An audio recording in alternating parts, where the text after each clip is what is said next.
Hey guys, आइए मैं अनुराग। चलिए आज हम इमेज करते हैं कि रमेश ने एक टाइम मशीन बनाया है तथा वह उसकी मदद से अपने अतीत में जाने का प्रयास करता है तथा वह अपने दादाजी के समय में चला जाता है और वह अपने दादाजी का मर्डर कर देता है। तो दोस्त, फ्यूचर में रमेश का होना तो इम्पॉसिबल है क्योंकि वह पैदा ही नहीं होगा। जब रमेश पैदा ही नहीं होगा तो वह बंदा कौन है जिसने इस टाइम मशीन को बनाया है? यह एक पैराडॉक्सिकल साइकिल है जो कि चलता रहेगा और हम इसे द ग्रैंडफादर पैराडॉक्स कहते हैं। तो क्या हमने सच में अतीत में जाकर इसे चेंज कर दिया? क्या ऐसा किया जा सकता है? हमें इसका जवाब जल्द ही मिल जाएगा और यह एक इम्पॉर्टेंट वजह भी है जो कि टाइम ट्रेवल को इतना इम्पॉर्टेंट बनाता है। बट ऐसे तो हम बहुत ही कॉम्प्लिकेटेड सिचुएशन की बात कर रहे हैं। आइए हम बात करते हैं लेस कॉम्प्लिकेटेड सिचुएशन की। तो सोचते हैं कि हमें इस बार अतीत में ना जाकर बल्कि भविष्य में जाना है और हमारे पास बहुत ही तेज एक स्पेस क्राफ्ट है जो कि 25,000 किलोमीटर पर घंटे की स्पीड से ट्रेवल कर सकता है अर्थ के स्पीड के कंपैरिजन में। तो इसी स्पेस क्राफ्ट में पृथ्वी के कुछ चक्कर लगाकर हम वापस लौटे तो हमारी घड़ी में पृथ्वीवासी की अपेक्षा कुछ नैनो सेकेंड कम समय हुआ होगा। इसे कहते हैं the time dilation. The time dilation Einstein की स्पेशल रिलेटिविटी की बहुत ही महत्वपूर्ण कंसेप्ट है।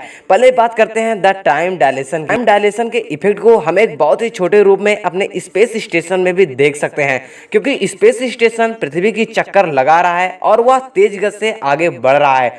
तो वहाँ के एस्ट्रोनॉट्स अगर 6 महीने गुजार कर आए तो वह एस्ट्रोनॉट्स लगभग 0.005 सेकंड कम एज के हुए होंगे पृथ्वीवासी के अपेक्षा।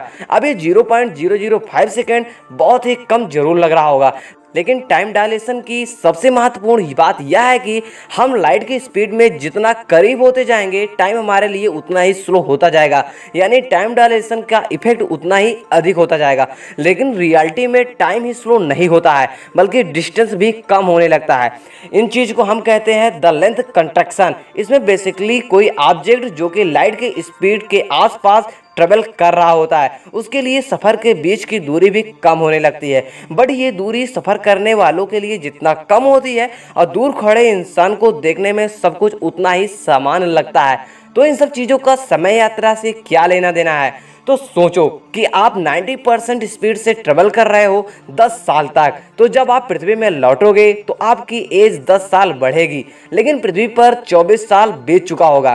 तो इसका मतलब ये है कि आप एक तरह से 14 साल फ्यूचर में आ गए हैं। लेकिन ऐसा क्यों होता है कि समय खुद ब खुद स्लो हो जाता है जब हम लाइट की स्पीड के आसपास पहुंचते हैं? इस क्वेश्चन का आंसर मैं आने वाली वीडियो में जरूर दूंगा। तो इससे पहले आपने फ्यूचर के बारे में डिस्कस किया, लेकिन क्या अतीत यानी कि पास्ट में भी इसी तरह जाया जा सकता है? तो कई साइंटिस्टों का मानना है कि यह संभव है। वहीं कई ऐसे वैज्ञानिक भी हैं जो कि इस बात का दावा नहीं करते हैं, क्योंकि जब हम पास्ट में जाएंगे तो हम अपने फ्यूचर को चेंज कर देंगे जिससे हमारे जीवन में उथल पुथल मची रहेगी।